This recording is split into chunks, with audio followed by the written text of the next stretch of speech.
Kieran bought a new phone, but his girlfriend said he didn't love her and compared him to other boyfriends. His father transferred 10,000 yuan to him so he could buy a new phone. After his girlfriend found out, she lost it and asked, "You spent 10,000 just on a phone? Did you buy it just to play games again? Can't you use that time to spend more with me instead? My friend's boyfriend uses a crappy phone himself, but always gets her the best. And look at you. I haven't even changed my phone yet. What gives you the right to get a new one?" Kieran looked at her, puzzled, and asked, "Your friend's boyfriend is her boyfriend. What does that have to do with me? And I'm using my family's money. What does it have to do with you? Why shouldn't I get a new phone?" She was left speechless by that, but he didn't expect what came next. When he got back to his dorm later that day, he realized his phone was gone. He called the police right away, and he could literally see his girlfriend start to panic. His father had sent him 10,000 yuan so he could buy a phone. He ended up getting an iPhone 16 Pro Max. Elena came with him to pick up the package. The moment they got to the pickup station, she instantly pulled the phone out from the pile of parcels. Looking at the label, she pouted and said, "Why do you choose black? I don't like that color." Kieran didn't think much of it and casually replied, "I like it. I'm the one using it anyway." That set Elena off. Ignoring the fact that the pickup station was crowded, she raised her voice and snapped, "Why the hell would you buy such an expensive phone? Why can't you learn from my friend's boyfriend? He hasn't upgraded his phone in years. And look at you. I haven't even gotten a new phone, and you think you deserve one." She bit down hard on the word, "I," but before he could process what she meant, she launched into another rant like a machine gun. "Do you even realize how hard it is to make money these days? My parents only make 4,000 yuan a month, and you think you can just get a new phone whenever you feel like it?" Kieran looked at her, genuinely confused, and said, "Just because your parents make 4,000 a month doesn't mean mine do. And just because your friend's boyfriend never changes his phone doesn't mean I have to follow suit. I'm spending my family's money. What does that have to do with you?" People were coming and going, but all of a sudden, everyone's attention was on them. Elena's face turned beet red. She opened her mouth to say something, realized all the eyes on her, and instead slammed the phone box to the ground and stormed off. They did not part on good terms that day. That night, Elena kept sending him messages, but he ignored them. He sat at his desk, staring blankly at a documentary, his thoughts tangled and impossible to sort out. Elena is a junior at their university, pure, pretty, sweet, and popular. They've been together for 3 months, still very much in the honeymoon phase. Aside from their recent argument over the phone, he hasn't noticed any other issues. Daiki, who sleeps in the bunk next to his, kept looking at him. Whenever he looked back, he quickly put his phone away. His gaze felt resentful, like he had somehow wronged him. Annoyed by his passive-aggressive behavior, Kieran finally asked, "Do you need something?" Daiki shook his head but paced back and forth by the window. Suddenly, he pointed outside and said, "Kieran, Elena is downstairs waiting for you." He walked to the window and looked down. It was drizzling outside and Elena stood in the rain, wearing a short skirt. Her hair was already damp, the ends clinging slightly to her cheeks. When she saw him, she lifted a small cake in her hand and smiled, such a sweet smile that it made his heart ache. He hurried downstairs to cover Elena with his umbrella. She held his arm and apologized softly. "I'm sorry, I shouldn't have lost my temper with you before." Before he could respond, she gently continued, "Kieran, I'm not blaming you for buying a phone. It's perfectly normal to get one for yourself. But there's no need to spend that much money. If you don't believe me, ask your roommates how much they spend on their phones. If you make such an expensive purchase, people will just assume you're showing off." He felt torn because his roommates really do use cheaper phones. Elena went on in a sweet, soothing voice, "Kieran, I really love you. You're the one I want to spend my life with. It's because I see a future with you that I'm giving you this advice. Your parents work hard to earn money. We should be considerate of them and avoid wasting it."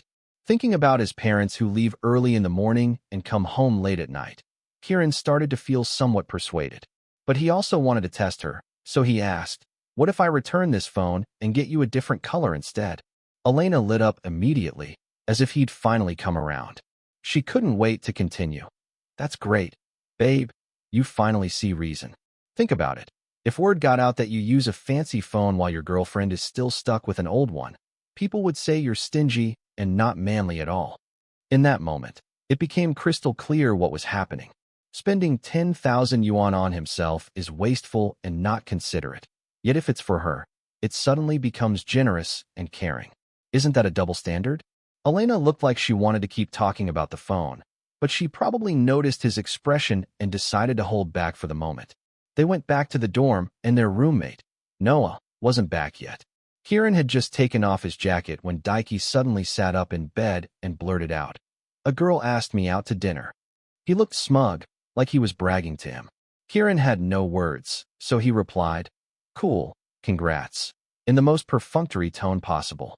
Kieran headed to the bathroom to splash some water on his face. He noticed that Noah's towel was practically falling apart, yet he still hadn't thrown it away, and the shampoo bottle had been watered down countless times. He started doubting himself. After some thought, he decided to call his father. He gave him a quick summary of what was going on. His father's tone grew stern as he said, "Son, first tell me how you see it." Kieran admitted he was a bit lost. "She said I'm wasting our family's money, which really bothers me. But my roommates are quite frugal, so maybe spending 10,000 yuan on a phone does look bad." His father spoke carefully. "Son, first of all, every family's financial situation is different, and you can't make everyone live on the same exact budget. If anyone who spends more is automatically considered a show-off, then everyone except the most frugal person on earth would be labeled a show-off. Second, I can easily provide for you. A 10,000 yuan phone is a normal expense for our family. It's not a waste. Even without considering what your mom makes, the 2 restaurants I run bring in more than enough. Not buying that phone wouldn't really save much or change anything for us." He was telling the truth. For his father, a 10,000 yuan phone really is just a standard purchase. He continued, "Our family doesn't need you to pinch pennies for the future. Your mom and I work so hard specifically so that you can enjoy life without struggling." Kieran thought about the investments and dividends in his own account. 10,000 yuan is also a reasonable amount for him to spend. Finally, his father said, almost casually, "Your mom and I work so hard so you can be a second-generation rich kid. We don't want you to suffer." His words touched him. After he ended the call with him, he phoned a friend next. As soon as his friend heard the story, he started laughing. "Dude, what's wrong with you? Are you out of your mind or just blind? You're actually dating a gold digger. She's whining about it being wasteful. Wasteful for who? Why doesn't she go tell Elon Musk to stop flying first class and take economy instead? Let's be real. It's only because you're her boyfriend that she expects you to spend money on her. She sees your money as hers, so she thinks if you're not spending it on her, you're wasting it. You two are just dating, and she already feels shortchanged if you don't spoil her. Imagine if you got married. She'd probably want you to transfer the house and car into her name. The money your parents gave you is none of her business." Kieran replied, "She's comparing me to her friend's boyfriend who apparently gives his girlfriend everything, and that makes her feel resentful." His friend said bluntly, "Oh, so she's actually got her eyes on her friend's boyfriend. Why not just tell her to go snatch him then? Or you can say her boyfriend's girlfriend is the one buying him a house and a car, so why don't you buy those for me?" He made a lot of sense, and Kieran decided that's exactly how he should handle Elena from now on. After he hung up, he felt like he'd already made up his mind. But breaking up with Elena wouldn't be easy. She's very popular, and plenty of guys would jump at the chance to date her. If he doesn't have a good reason, he'll probably face endless gossip. They still have 2 years of college left, and he doesn't want to live under that kind of scrutiny. Elena had no idea Kieran planned to break up with her. She carried on as usual, going out on a date with him. They took a walk along the Lover's Bridge by the lake.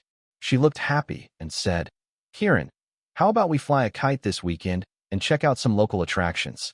But my phone isn't working that well right now. The photos it takes don't look great." She trailed off suggestively and then looked at him expectantly, blaming the phone for bad pictures. He was speechless. He knew she wanted him to pick up on her hint, so he deliberately changed the subject. "I'm heading home this weekend, maybe next time." Elena paused, a bit unhappy, but he pretended not to notice. She forced down her frustration and looped her arm around his in a show of affection. His entire body got goosebumps instantly. She said, "Babe, your family probably gives you quite a bit for living expenses each month, right? Since I'm going to marry you anyway, how about from now on, you hand that money over to me so we can start saving for our wedding? Once we have enough, we can get married." She added, "After that, I'll give you a monthly allowance." Kieran felt an immediate wave of disgust. It's his money in the first place. Why should he give it to her? His parents give him money, and then he'd be forced to ask her for an allowance? Why would he ever choose to live under someone else's control like that? He shook off her arm and firmly refused. I can save on my own. I don't need your help. Elena snapped. So you can save money, yet you bought such an expensive phone? Have you ever thought about our future at all? He shot back. That money is mine to save or spend however I want. End of story. Elena pressed her lips together and said, Clearly you don't trust me at all, and you don't love me one bit. He had no desire to argue further and turned to leave. After just a couple of steps, he heard a shout behind him. He spun around warily and saw Elena leaning halfway over the bridge railing. One more lurch and she'd be in the lake, which she couldn't swim in. In 3 big strides, he rushed back to grab her arm. The look of panic on his face must have pleased her because he saw the satisfaction in her eyes. She was testing how much he cared for her. He urgently said, Get back over here. If she really fell, he'd be the one held responsible. Elena pretended multiple times that she was about to jump just to scare him. He pulled her back with all his strength. Only when some bystanders started approaching did she finally seem embarrassed enough to step away from the railing. She looked happy with his reaction and said with a smile, Now you know how painful it would be to lose me. If you truly love someone, cherish them before it's too late. A second later, Kieran wound up his arm and slapped her hard across the face. The crack was loud and sharp. Elena clutched her cheek in disbelief. Before she could react, he took off running. Back at the dorm, his scalp was tingling. Being a gold digger was one thing, but this girl was starting to feel mentally unstable as well. Noticing his grim expression, their roommate Noah asked what was wrong. He told him a bit about it, leaving out the part about Elena threatening to jump into the lake. Noah grimaced and said, That's pretty messed up. He rarely says bad things about anyone, let alone a friend's girlfriend. So if he calls it messed up, it must be something really off the wall. Daiki had been silent up to this point, but suddenly he spoke. If a man truly loves a woman, he'll willingly hand over all his money to her. He gave Kieran a pointed look. If a man isn't willing to spend his money on a woman, then he's hardly a man at all. That was when Kieran put 2 and 2 together. No wonder Elena always seemed so well informed about him.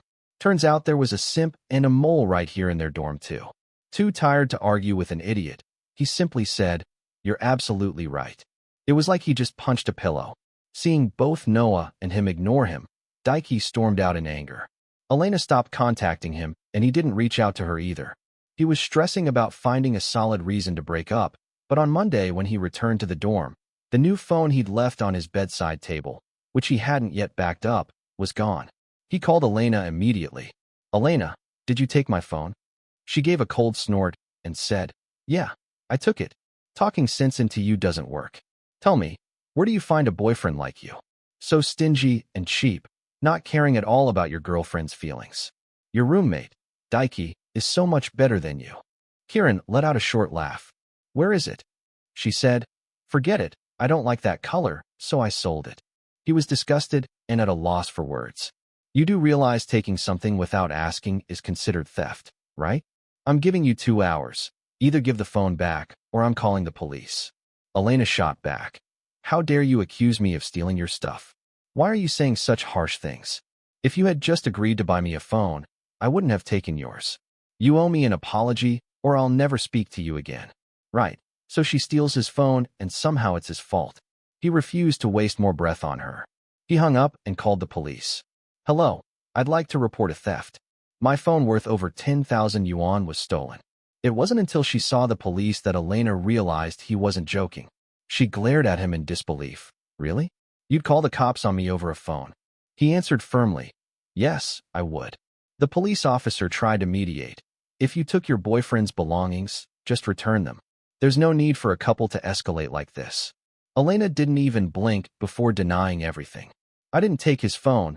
Stop trying to pin this on me. Kieran almost laughed from anger and played back their phone call recording. Elena still tried to argue with the police. I told you I didn't take anything. A girl can't even go into the boys' dorm. So how could I have taken it?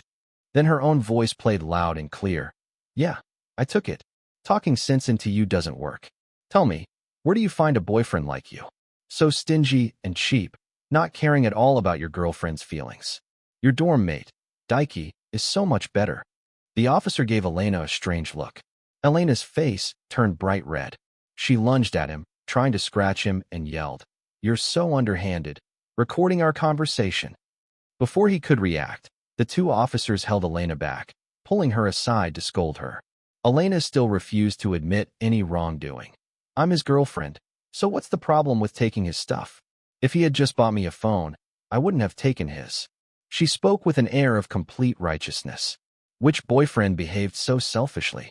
One of the officers raised his voice. "Being his girlfriend doesn't give you the right to take his property. If it's worth over 2,000 yuan, he can press charges.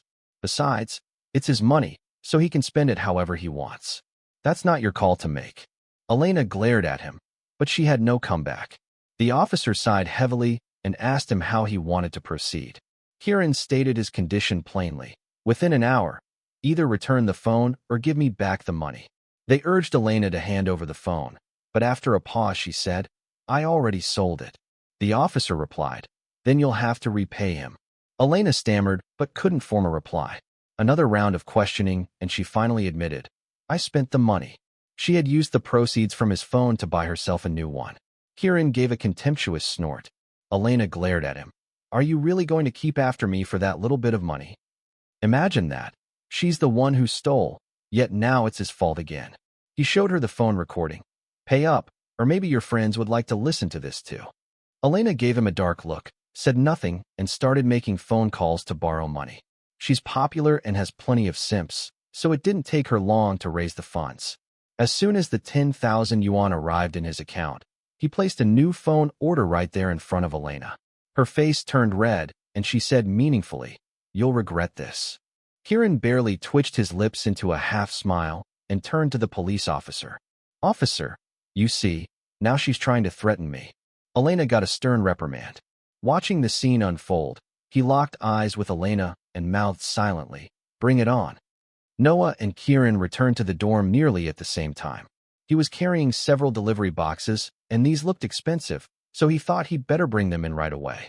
Opening them, he saw that his father had sent him a gaming laptop and some accessories. One item was a pair of Sennheiser headphones worth about 5,000 yuan. Daiki craned his neck, trying to peek. Kieran snapped the box shut and glanced at him, and he withdrew to his bed without a word. He was about to call his father to say thanks when Elena's number popped up on his phone. He glanced in Daiki's direction, then accepted the call. Elena began, "Your family's doing this on purpose, aren't they? So what if you have money? Does that make you special? You've got these stupid headphones that cost 5,000 yuan, yet you fuss over the little bit of money I took." "Kieran, really, what kind of boyfriend acts like you do? Don't think you're so high and mighty. In my eyes, you're just a pathetic, selfish cheapskate. I must have been blind to ever date you." His lips curved slightly in a smirk. The fact that Elena was cursing him out so viciously meant she was furious that she couldn't take advantage of him.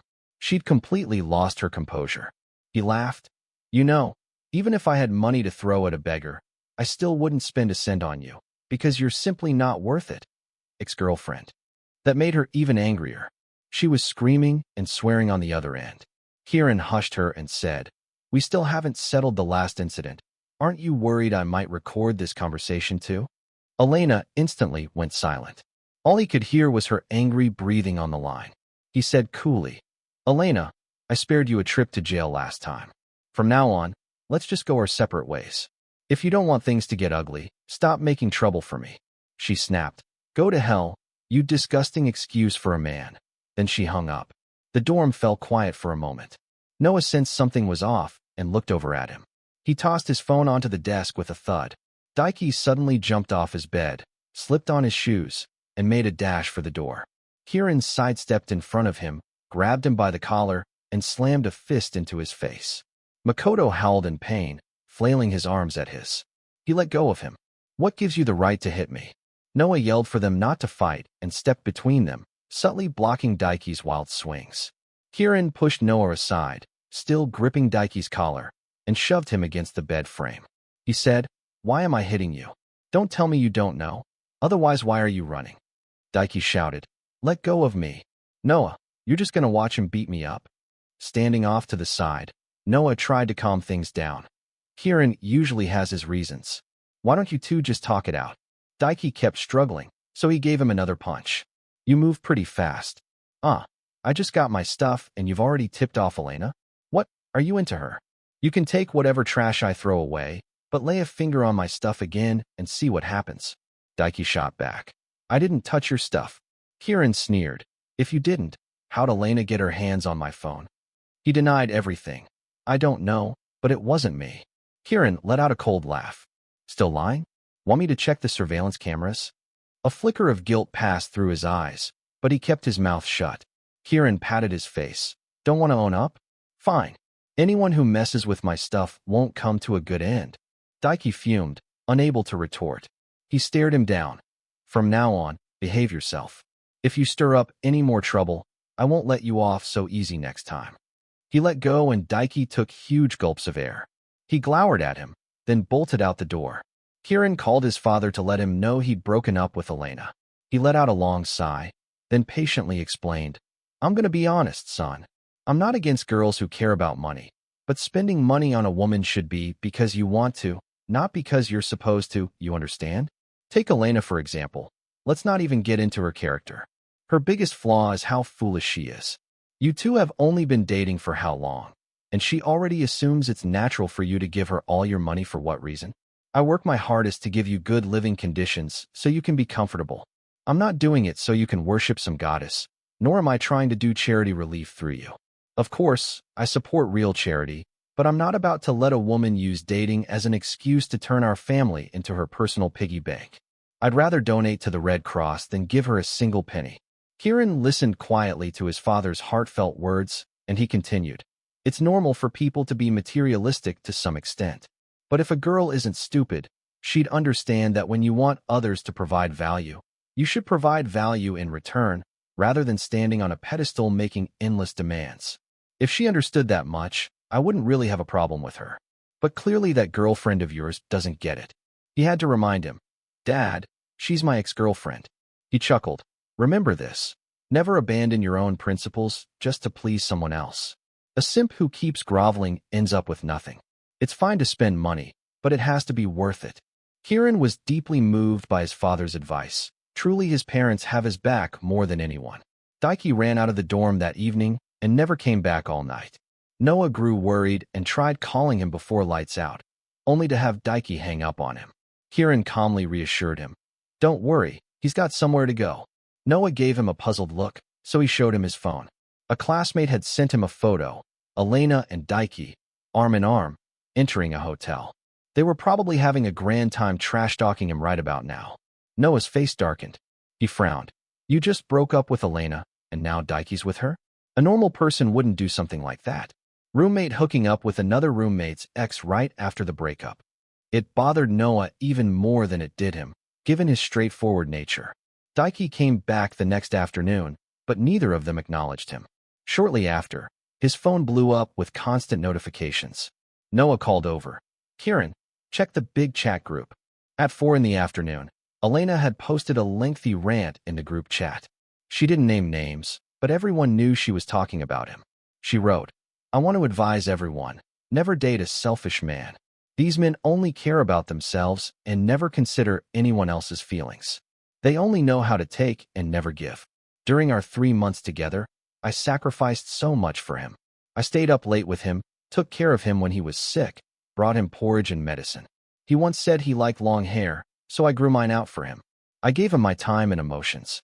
Yes, his family has money, so he can buy himself a 10,000 yuan phone. But during our dates, I was the one who had to pay for milk tea. These 3 months were really hard for me, and I finally saw him for what he is. Maybe I'm just not good enough for him. So we broke up. He was speechless. Forget everything else. When they went to the movies, ate out, and even went to the amusement park, he footed the bill. Yet she's now complaining about that 1 cup of milk tea she paid for. A bunch of people in the group comforted her and blamed him. Plenty of simps chimed in, saying things like, a man like that is way too selfish. You meet all kinds in a big world, I guess. Don't be sad. Elena, congrats on finally breaking free. Elena is a really sweet girl. I'm sure you'll find someone who appreciates you. Elena kept venting in the group. Society is just so unfair to women. The job market discriminates against us, so men end up making more money. Yet if a woman asks a man for any financial support, she's materialistic. Women have it so hard. We're the ones who bear children and take care of the house. Men don't have to worry about any of that. Just go out and earn a little money and act like they're kings at home. If a woman buys something nice for herself, the man says she's wasteful and doesn't know how to run a household. And then there's the whole issue of an expensive bride price. Though if you think about it, that amount of money wouldn't even cover hiring a nanny. That's society. That's reality. Her post got a lot of support from most of the girls and some of the simps. Along with that support came an onslaught of criticism aimed at him. Everyone decided he was too stingy and selfish, buying a phone for himself but not getting one for his girlfriend. Kieran narrowed his eyes. Elena was more foolish than he'd thought. He'd already warned her they should just part ways amicably and not push him to turn ugly. Noah stayed calm and said, "Kieran, maybe it's best not to respond. The campus is full of what some call feminazis, and Elena's popular. No one's going to speak up for you. Just wait a few days and let the drama die down." Daiki had been glued to his phone, snickering. He immediately backed Noah up. "Yeah, you'd better keep quiet." Kieran caught a glimpse of smug satisfaction in his eyes. They didn't know that after he called the police that day, he'd recorded pretty much everything afterward, capturing Elena's true colors on video. Reading all the insults in the group, he just chuckled. He decided to let things simmer for a bit. Sometimes you have to save your trump card for the moment it matters most. Those who harm others eventually face their own downfall. The rumors kept getting worse. Instead of dying down, it seemed like someone was fueling the fire. One time, Noah and Kieran were on their way back from the library. They ran into a female student they didn't know, and she sneered at Kieran sarcastically. "Kieran, how about buying me a meal?" Her challenging, disdainful look made it clear she was picking a fight. He gave her a smile and said, "How about I treat you to a bowl of crap instead?" Strange incidents like that started happening more frequently. Meanwhile, Elena and Daiki began showing off their new relationship publicly, holding hands, going everywhere together. Daiki even gave Elena a fruit basket filled with perfectly peeled pomelo slices and pomegranate seeds, separated one by one, looking like little jewels. He acted the part of the flawless, devoted boyfriend. They posted pictures of it online, garnering envy from many. Some folks used the comment section to mock Kieran indirectly. One comment read, "Wow, Elena's eating so well. Gotta say, a man who knows how to pamper a girl is the real deal, unlike a certain stingy guy." Kieran saw that post. Then, Daiki deliberately said to him, "Honestly, your breakup was for the best. Elena says a guy like you deserves to stay single forever. No woman would want you. Elena and I are a perfect match, and I'll make sure to treasure her." Kieran stared at him calmly, like he was watching a dog barking. Daiki didn't realize that Kieran's parents invested tremendous resources in him, not so he could become some woman's simp, but so he could grow strong and independent, his roots sinking deeply into this world. Noah couldn't bear it any longer and snapped, "That's enough. I can tell you've had your eye on someone else's girlfriend for a while. If you've decided to take over for him, that's your choice. But flaunting it in his face is just shameless. Or do you need another beating?" Noah's usually a fair and level-headed guy, so when he starts using harsh words, it means he's really fed up. Daiki instantly shut his mouth and left the dorm, saying nothing else. That night, a new rumor about Kieran spread through the group chat. Several of Elena's girlfriends started making up wild stories, claiming things like, "Didn't you all know? Kieran is totally gay? He's in a relationship with his roommate, Noah, and he's no rich kid. I heard he took out shady online loans, robbing Peter to pay Paul. Already deep in debt. He acts all fancy, but he's just pretending to be rich so he can trick girls into sleeping with him. Ladies, stay on guard." The contradictions were laughable. Kieran watched them hurl slander in the group, obviously under Elena's influence. Noah snapped, throwing a heavy punch as he shouted angrily, "Kieran and I are gay, ah? Which girl said that? Come out and say it. I'd love to confirm it." "Oh, it's you pigs? Well then, I really can't confirm it. We're of the ethnic group, I don't eat pork." Noah's approach was to insult back harder, ignoring the truth of the rumors and focusing on counterattacks. He overwhelmed them with a flurry of cutting remarks until they went quiet. Initially, Kieran only wanted Elena to suffer socially so she'd learn her lesson and behave, But now he decided to take a more ruthless approach. The school forums and various chat groups were suddenly flooded with posts praising Elena. Her supposed talents, beauty, and family background were exaggerated out of proportion, half-truths mixed with outright lies. Classmates who didn't know the truth started believing she was a bifumei, a rich, beautiful socialite from a wealthy family. Elena took the bait. She showed no caution about this sudden wave of adulation. Instead, she happily embraced it. She even went around belittling Kieran, saying, "Kieran is just a fake rich kid. He takes out online loans to maintain his image. He's probably faking it." When Kieran heard what she was saying, he didn't get angry. He simply kept his head down, transferring money to someone and settling an account. He sent them a "keep up the good work" emoji. They replied warmly, "Got it." Noah, sitting next to him, asked, "What are you doing?" "The teacher asked me to pass you this file. He wants you to help make a PPT." Kieran smiled and brushed him off, just chatting with a friend. He took the file and turned on his computer. Daiki sidled over with another sneer. He said, "Hey, how come those other buddies of yours don't hang out with you anymore?" He gave Kieran a look that pretty much said he was enjoying his misery. Could it be they believe that rumor you're gay? That remark made it crystal clear he was involved in spreading these rumors. He was obviously kicking Kieran when he was down. Noah chuckled. "If they're not here, they're not here. We've known them for ages. If they buy into a rumor like that, it just proves they're lacking in IQ. Being friends with people like that only drags you down to their level." Daiki got annoyed. "What's your deal, Noah? You see Kieran has money, so you want to be his lapdog? Is that it?" Noah looked angry as well. "You know perfectly well I'm speaking the truth." Noah had every reason to be confident. He's not well off. He's never once borrowed money from Kieran. He pays all his own tuition and living expenses from part-time jobs. Daiki, stung, muttered, "Anyway, you're just backing him up." Noah ignored him. Kieran watched as Daiki opened his cabinet and made himself a cup of instant noodles. Ever since he got together with Elena, his standard of living had plummeted. She was always asking him for money, claiming she was hungry. Her phone screen was cracked. She had no clothes to wear. Her perfume or makeup had run out. So, Daiki had stopped eating in the cafeteria, sending all his money to Elena. While he slurped cheap noodles in the dorm, he called it nourishing the one you love, believing that if he truly loved her, he had to water her like a flower. Daiki even bragged to them that Elena had given him a 40 yuan allowance. Kieran almost burst out laughing. That 4,000 yuan was originally his, and now she's doled out only 40 back to him. Yet he's unbelievably grateful. Daiki was in deep. He even started taking more part-time jobs, handing over all his earnings to Elena. A few times he proudly stated, "I'm earning money now, and once I've saved enough for the betrothal gifts, Elena will marry me. I'm going to buy her a house." Kieran never contradicted him, just watched him slide further into the abyss. Ever since Elena's declaration about gender inequalities and men owe women everything, a lot of girls on campus began looking up to her.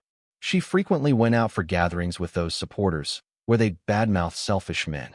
And every time Elena met her girlfriends for a meal, it was funded by the money Daiki had transferred to her. Kieran estimated each outing cost at least a couple thousand yuan. But that wasn't enough. He wasn't in a hurry. He's ruthless enough, and he can endure it too. Daiki was like a pile of manure, and Elena was the flower planted in it. She kept absorbing the nutrients, blooming ever more brilliantly. Eventually, Elena stopped giving Daiki even a 40 yuan allowance. Whenever he needed to eat, he had to ask her in advance. One day, Noah and Kieran were having a meal at the cafeteria and saw Elena and Daiki there. They only had one dish between them. Elena was happily enjoying most of it, and when she was almost done, she passed her leftovers to Daiki. Watching him silently eat her scraps turned both Kieran's stomach and Noah's. Before long, Daiki had grown shockingly thin. One night, Noah and Kieran heard him get out of bed. Noah asked, "Why are you up so late?" Daiki just muttered, "Just getting some water." He sounded really hungry, gulping down water like he was trying to fill his stomach. Noah could relate, having experienced that kind of late-night hunger himself. So he said, "You must be hungry, right? I have some cookies in my cabinet if you want." Daiki flared up as if insulted, snapping, "I'm already full. I don't need your stuff." He didn't drink any more water and flopped back onto his bed. Kieran messaged Noah, "Don't bother. A simp doesn't deserve pity. Noah sent him a long string of complaints in reply. Do you think Elena put some kind of spell on him? She's drained him of every last yuan, and he's still head over heels for her. Look at the life he's living now. Kieran replied succinctly. He's doing it willingly. Don't poke your nose in. He might turn on you and blame you later. Noah stayed quiet for a long time. Just as Kieran was drifting off to sleep, Noah sent him a message that read, Kieran, you don't understand. Back when I first started college and couldn't afford meals, Daiki helped me out once. Kieran, half asleep, chose to respect his decision and let him go ahead and try whatever he wanted. Noah turned on the overhead light, dragged a chair next to Daiki, and said, I'd like to have a talk with you. He handed Daiki a mirror, who stared back, confused. Noah got straight to the point.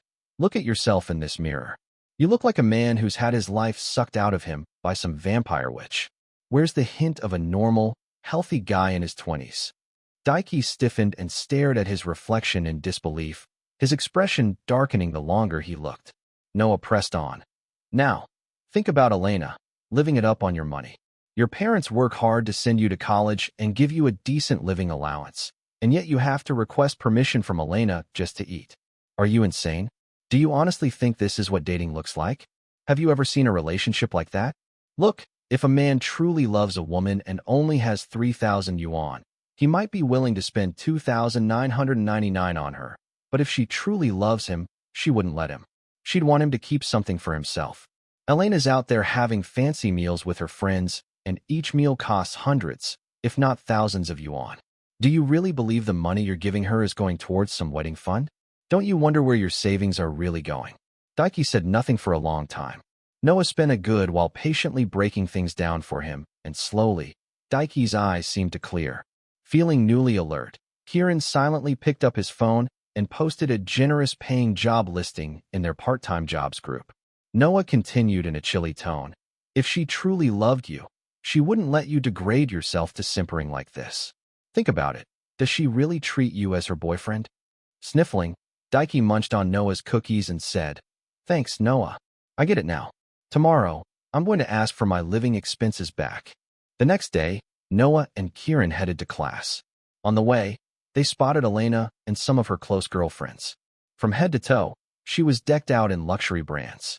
Her makeup was flawless and her vibe was impossibly confident. A few other girls swarmed around her, all laughing and talking like she was their center of gravity, exuding the aura of a wealthy young heiress. Elena, brimming with pride, caught sight of Kieran from the corner of her eye and raised her voice for effect. Girls, I'm treating you all today, so go wild. Her clique of girlfriends cheered enthusiastically. Daiki, looking anxious, tugged on Elena's sleeve. She brushed him off like he was dirt. Right then, a high-end car pulled up to the curb and a male classmate stepped out. He approached Elena and said confidently, Hey there, gorgeous, mind if I add you on WeChat? Her girlfriends teased and giggled suggestively. Elena cast Kieran a mocking glance as if to say, See that? Regretting everything now. He watched her impassively.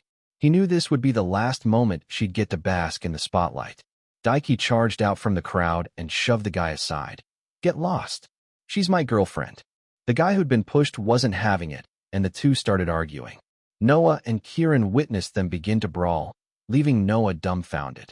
Elena frowned like she was disgusted by Daiki's behavior, then turned around and left him there. Noah wanted to jump in and help, but Kieran pulled him away. Daiki and Elena got back together. Elena called to berate Noah. You're disgusting. You don't even respect women. You'll die single for sure, and now you're trying to drag Daiki down with you. You turn-off guy? Go to hell. Noah was furious.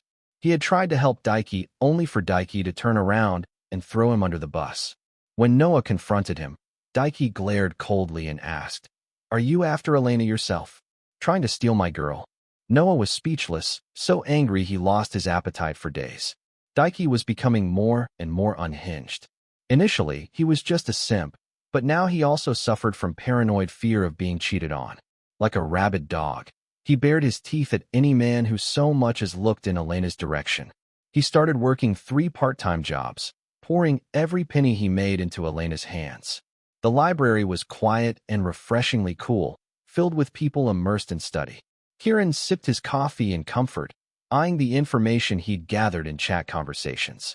By his calculations, Elena's rolling debt had reached around 300,000 yuan, and there was no way she could pay it back. Stretching lazily, he thought, time to move in for the harvest. Elena had been living large at school for months until a sudden post appeared on the university forum. A junior named Martin, who'd been blocked by Elena on WeChat, publicly demanded she repay the money she owed him. In his post, he recounted in detail how Elena had repeatedly asked him for money, spinning every sob story, mother gravely ill, father dead, and so on, and he provided screenshots of their chats and proof of the transfers. This post was a bombshell. More and more people replied, admitting Elena had borrowed money from them. Some had never even met her in person, but still let her cut them down like chives over and over, a Chinese metaphor for repeatedly taking advantage. A few had even borrowed money themselves just to lend to her. Grinning, Kieran watched Elena and her close girlfriends trade insults with her creditors online. Many still defended Elena. After all, she had played the role of a generous spender for months, which had earned her a decent social circle. That was when Kieran decided to drop his trump card. Another forum post appeared, this time directly accusing Elena of theft. It read, "Hello everyone. I'm Kieran, Elena's ex-boyfriend.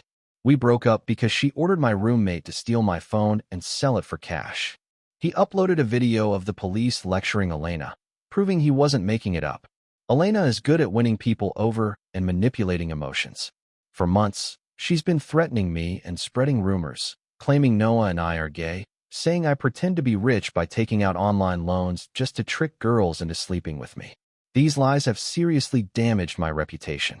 Then he attached screenshots of the group chats where Elena and her girlfriends had defamed him. He finished, "After months of effort, I've gathered enough evidence to take legal action against Elena." That was the killing blow. Elena's good reputation was destroyed overnight. Everyone now saw her true colors. People were disgusted. Who steals a boyfriend's phone just because he won't buy a new one for her? With Elena's reputation in ruins and her debt situation exploding, no one was willing to lend her money anymore. Her cash flow dried up. Debt collectors bombarded her phone, Daiki's phone, her parents' phones, and even her friends' phones with calls. Her parents hurried to campus, haggard and desperate, kneeling in front of school officials and begging through their tears. Elena, normally so proud, stood outside an office on the third floor, too ashamed to face her parents inside. Suddenly, there was a loud thud. She had jumped from the third-floor window. An ambulance rushed onto campus. They managed to save Elena's life, but she was left paralyzed from the waist down with no hope of walking again. Her parents sold their house to clear her debts. Elena refused to come back to school under any circumstances, ultimately withdrawing from the university. Daiki also dropped out with her. They had studied hard for so many years, worked to get into a top university, only to ruin their own futures. Was it a pity? Maybe, but they had only themselves to blame. Meanwhile, Kieran finally got to enjoy his college life. His name was cleared. People realized he'd been the victim all along. No more nasty gossip. One day, Noah hesitated before asking him, "Kieran, didn't you post a certain part-time job listing?" He looked him in the eye calmly. "If you keep asking, we might not stay friends." Noah looked conflicted, then chose to remain silent. Kieran never regretted what he did. For someone like Elena, you can't afford to show mercy. Everyone's character flaws are like a sword hanging over their head. Yes, he gave her the final push, but in the end, she brought it on. Now he can carry on with college life, clean and free of rumors, because he's ruthless enough and he can endure it too.